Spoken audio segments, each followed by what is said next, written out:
So still to come on the Beth Hemmings show, you'll be hearing from musician Cecil about his two lockdown single releases named No Man and Tip of My Tongue, and you'll be hearing from playwright Kieran Brooks about how he's created a children's theatre company to help kids develop life skills, and he'll also be telling you about his new play, which is very exciting. First though, I want to tell you about the Ripple Project. It's a project that is at the moment generating people's lockdown stories that are going to be turned into a digital archive. And those will potentially also be turned into a series of live performances once the lockdown is over and gone and we can all get back to normal. But the aim of the project is to combat people's loneliness over lockdown.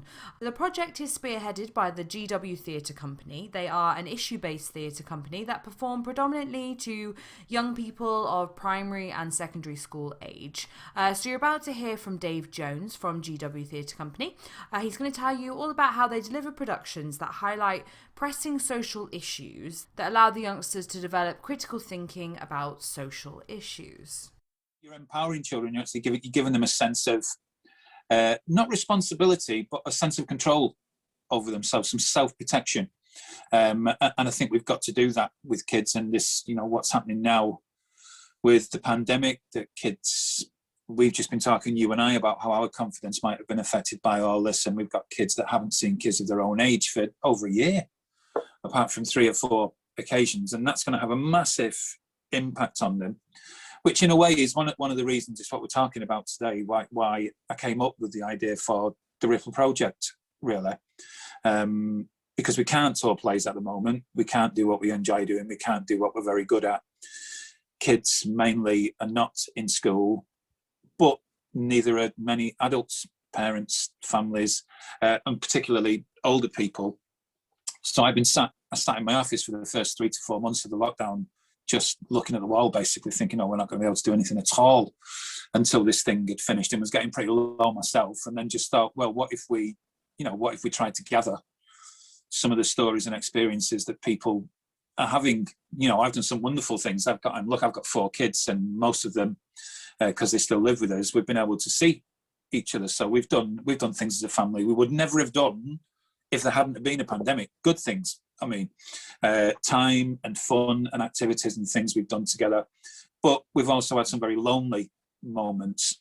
And when you think about other people, I spoke to somebody the other day that hasn't actually, she said, I've hugged 3 people in the last year, and I could tell you precisely what day they happened on and almost what time they happened. And then she said, but I don't feel bad. She said, because she was speaking to somebody the day before that hasn't actually been out of the house for a year, hasn't seen anyone other than across the doorstep for a year. And these people are, wrestling with all this stuff and in the main getting through, particularly older people, but are living in desperate isolation and loneliness. And I just thought it'd be really interesting to find out what people are thinking, how it's affected them.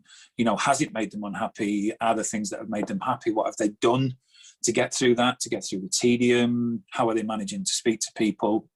So I kind of launched it in the middle of last year, and then we got a little bit of support from Tameside Council, because we're based in Tameside, in Greater Manchester. So the first bit of the Ripple Project, and it's kind of developing now, was to be really interested in getting as many different experiences and stories as possible that we can from the different experiences that people are having. So young adults, older people, particularly interested in older people because they are amongst the people that are in the most isolation at the moment, always have been and always will be. Before and after the pandemic, that will be a constant for a lot of old people, right across all communities. So we want some really diverse voices. We don't want it just to be from one community, because people are having very different and often very common experiences. So we've got, I say, probably between 50 and 100 stories now, and what we want to do, and that's growing all the time. What we want to do is to find some way of putting those stories together in some way, or displaying them, or showing them, so that other people can have the benefit of other people's experiences. So and that's the idea of the Ripple, that actually from something small. So we're going to put together a permanent story archive online, a digital archive, which will be called the Story of Lockdown. So that's the first stage of the project, which is exciting in itself. So we're still very much looking for stories from people. And a slightly more ambitious second aim of the project is to, in keeping with the theme of trying to break down isolation and loneliness, is to try and build intergenerational bridges between schools and care homes.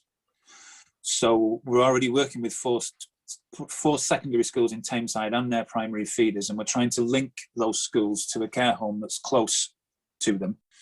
And once we get past the pandemic, they could do things mutually together where each might visit the other. So something as simple as, I don't know, it involves some technology, but for one afternoon a week, 6 young people could ring 6 old people and just literally have a conversation with them. And that would really help some people to come out of isolation. That's one very simple thing. But then there's some brilliant possibilities that, why not invite an older person into a history lesson? If you're dealing with a part of history that covers the age that that person has been alive, then that person will have had direct and will have something really positive to offer, that will have, valid, legitimate experiences, and the kids could ask them questions about that. And I think that would empower people. I think there's something quite exciting in that's there to be explored. So it would break down some of the stigma between older and younger people. It would help with isolation and loneliness.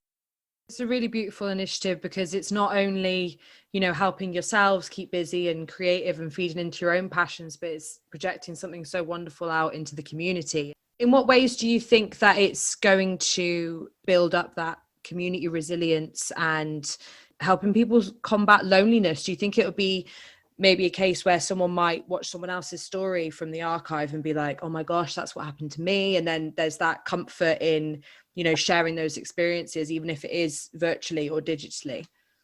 I think there's that. Yes, that's a very powerful element of what could happen. I think, some older people, unfortunately, for whatever reason, are unable to speak or communicate, but do respond very well to music and other stimulus that someone who appears not to be there can often be unlocked again by a different kind of experience. So that there are, we're working with just linking up to another company in Tameside that have just got some funding to be able to put big screens into care homes. So, you could broadcast something live or pre-recorded into a place, or there are people living in their own houses, like the person I spoke to you about earlier, people who at the moment, and probably not going to change that much, don't come out of their house very much at all and live in what we can only call pretty desperate isolation, really.